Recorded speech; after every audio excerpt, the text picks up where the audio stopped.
एक minute sir, क्या लग रहा है कि आज की वार्ता से बात जो है सरकार और किसान नहीं बन पाएगी? हम सरकार से आग्रह करना चाहते हैं कि सरकार आज बड़ा दिल दिखाए, इस गतिरोध को समाप्त करे, किसान की मांगों को मानते हुए, और सरकार स्थिति की गंभीरता को समझे। पूरे देश का किसान भावनात्मक रूप से इस आंदोलन से जुड़ चुका है और संख्या बल जिस प्रकार से बढ़ रही है, देश की राजधानी की बॉर्डर पे जिस प्रकार संख्या बल में इजाफा हो रहा है, 17 किलोमीटर लंबा धरना टिकरी बॉर्डर पे, 25 किलोमीटर लंबा धरना सिंगू बॉर्डर पे, हर रोज किसानों के शव इन बॉर्डरों से ठंड कड़ाके की ठंड में जिन्होंने अपनी जान कुर्बान करी, उनके शव अपने गांव वापस जा रहे हैं। कल भी हरियाणा प्रदेश में 3 गांव के अंदर ऐसे शव आए।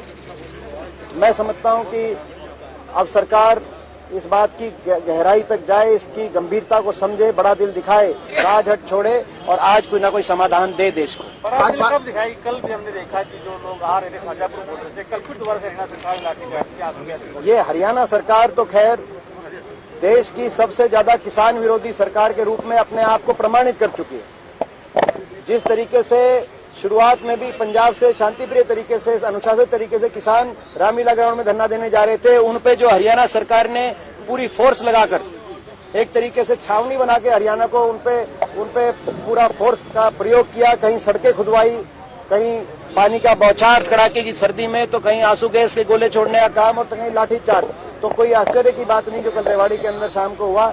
इसमें आश्चर्य तो नहीं है, मगर दुख बहुत है कि हरियाणा सरकार का नाम देश की सबसे ज्यादा किसान विरोधी सरकार, देश के सबसे ज्यादा किसान प्रदेश, कृषि प्रधान प्रदेश की सरकार, सबसे बड़ी किसान विरोधी सरकार हरियाणा बन गई, सबसे बड़ी विलेन बन गई किसानों के लिए। इस बात की जब खबर आती है तो हमें बड़ा दुख होता है। सर, मुख्यमंत्री मनोहर लाल खट्टर ने कहा है कि जो इस 3 कृषि कानूनों का जो प्रस्ताव वो कांग्रेस ने बनाया था, लेकिन उस समय वो पारित नहीं कर पाई। ये झूठ है। पता था ये मुख्यमंत्री जी ने अगर ये कही है, जिसने भी कही है, मुख्यमंत्री जी ने कही, जिसने भी कही है, इन 3 कानूनों का कोई बिलों का मसौदा, ये बिल पे कभी चर्चा ही नहीं हुई, मसौदा ही नहीं था इन 3 बिलों का। ये पूर्ण तरह मैं समझता हूँ ये भारतीय जनता पार्टी जो बहुत झूठी पार्टी के रूप में अपने आप को स्थापित कर चुके हैं देश में, उसका जो प्रचार तंत्र है वो इस तरह की बातें लेके आता है। कांग्रेस का कभी ये प्रस्ताव नहीं था कि देश के किसान का भविष्य औद्योगिक घरानों के हाथ में करके और सरकार पीछे हट जाए। इस सिद्धांत के हम खिलाफ हैं और पहले भी थे। एपीएमसी को रिफॉर्म करने की बात एक हमारे मैनिफेस्टो में आई थी, जिसमें कहा गया था एपीएमसी को में रिफॉर्म की आवश्यकता है ताकि सबको पूरी तरीके से एमएसपी मिले और पूरे देश के कोने कोने में एपीएमसी मंडियां हों। ये नहीं कि एपीएमसी मंडी जो 2-3 प्रदेशों में मजबूत है उनको भी समाप्त कर दिया जाए। तो ये तो जो हमने कहा था उसके बिल्कुल उलट बीजेपी का प्रचार तंत्र लगा हुआ है। कल प्रदेश अध्यक्ष ओपी धनखड़ कल गुड़गांव में उन्होंने कहा था कि कांग्रेस पार्टी का अस्तित्व खत्म हो चुका है और अब किसी संगठन के सहारे वो राजनीतिक रोटियां सेकने का काम। अगर अस्तित्व खत्म हो गया तो ये निखिल मदान खड़े सोनीपत से जो रिकॉर्ड मतों से सबसे ज्यादा रिकॉर्ड मतों से अगर कोई सीट जीती सारे नगर निगमों में, तो सोनीपत से कांग्रेस जीती। और उससे पहले बड़ौदा के अंदर उपचुनाव, क्योंकि वो ग्रामीण क्षेत्र था, उसके बाद ये कह सकते हैं कि ग्रामीण क्षेत्र में, कोई जेजेपी ने स्टेटमेंट भी दी थी कि ग्रामीण क्षेत्र में तो हम साफ हो गए, मगर शहरों में, मगर अब शहर भी देख लो, ग्रामीण क्षेत्र भी देख लो। इससे स्पष्ट है कि जो हरियाणा सरकार के जो 6-7 साल रहे, अब ये 7 साल केंद्र सरकार के लगभग हो जाएंगे, इसमें हरियाणा आगे की जान लेके बजाने की बजाय ये लोग पीछे लेके गए। आज देश में सबसे ज्यादा बेरोजगारी का हरियाणा का क्यों नाम होना चाहिए बेरोजगारी में? हरियाणा तो देश के सबसे ज्यादा रोजगार देने वाला प्रदेश होता था। सबसे ज्यादा अपराध में हरियाणा आगे, सबसे ज्यादा बेरोजगारी, विकास बिल्कुल ठप, किसान और मजदूर पे लाठियां बरसा रहे हैं। कोरोना काल में एक ही जगह लाठीचार्ज हुआ तो मजदूर पे लाठीचार्ज हरियाणा में हुआ। किसान आंदोलन में एक ही जगह लाठीचार्ज हुआ तो पिपली के अंदर, हरियाणा के अंदर हुआ। आज हरियाणा सरकार की कार्यशैली से लोगों में ये विश्वास हरियाणा सरकार खो चुकी है, इसीलिए हम अविश्वास प्रस्ताव लाने की बात कर रहे हैं। और अविश्वास प्रस्ताव की हम मांग करते हैं कि हमें समय मिले। गवर्नर साहब ने जो समय देने से जो इनकार किया, उससे हमारी भावनाएं बहुत आहत हुई हैं। बड़े दुर्भाग्यपूर्ण की बात, उन्होंने कोई वजह नहीं दिया, उन्होंने कोई वजह नहीं दी। आपने देखा होगा जो लिखित जवाब है, उन्होंने कोई वजह दे। अगर सरकार का दबाव है उस वजह से नहीं दे पाए या कोई और निजी व्यक्तिगत कारण है, वो तो गवर्नर साहब बताएंगे।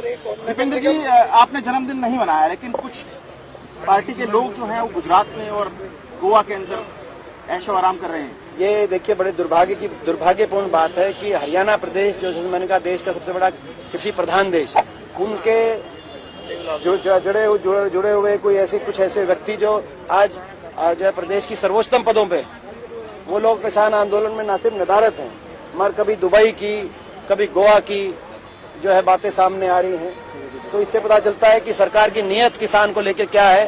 सरकार ये चाहती है कि आंदोलन गायब हो जाए, उसके बाद जो है कि ऐसे लोग मैदान में आएंगे, ऐसा मुझे दिखाई देता है। ये नीयत, इससे उनकी नीयत और भी स्पष्ट रूप से किसान का एक विरोधी चेहरा और भी ज्यादा लोगों के सामने स्पष्ट हो जाता है। और इसीलिए अविश्वास प्रस्ताव उनकी मांग कर रहे हैं, ताकि ये पता चल जाए कौन किसान के साथ है, कौन कुर्सी के साथ है। क्योंकि लगभग विधायक, इन दलों के भी बहुत से विधायक जो आज किसान के पक्ष में जो है आज अपने स्टैंड दे चुके हैं। तो जब अविश्वास प्रस्ताव आएगा, कौन कौन से विधायक है सर, वो बता दीजिए। वो तो अविश्वास प्रस्ताव आएगा, अविश्वास प्रस्ताव आएगा। हरियाणा का नारा है जय जवान जय किसान। बारिश से पहले हैप्पी बर्थडे तो बोल दो यार। देखो ऐसा है, बारिश आ गई, जो है बारिश आ गई। अपना जय जवान जय किसान का नारा सरकार भूल चुकी है। सरकार तो एक तरीके से जय जवान जय किसान के नारे की बजाय अब जो है जिस सिद्धांत पे चली है वो ये है कि भाई मरे किसान और मर जाओ। सर एक लास्ट जन्मदिन मुबारक हो सर। नगर निगम चुनाव अभी हाल में हुए हैं। थैंक यू भाई, आप सबका। हालांकि विनोद शर्मा या निर्मल सिंह की वापसी हो पाएगी, आपको लग रहा है आप करवा पाएंगे कांग्रेस में, क्योंकि कांग्रेस की ऑलरेडी रहे हैं। ये आने वाले समय में मैं समझता हूँ कांग्रेस का परिवार बहुत बढ़ेगा, ऐसा हम सबका प्रयास है।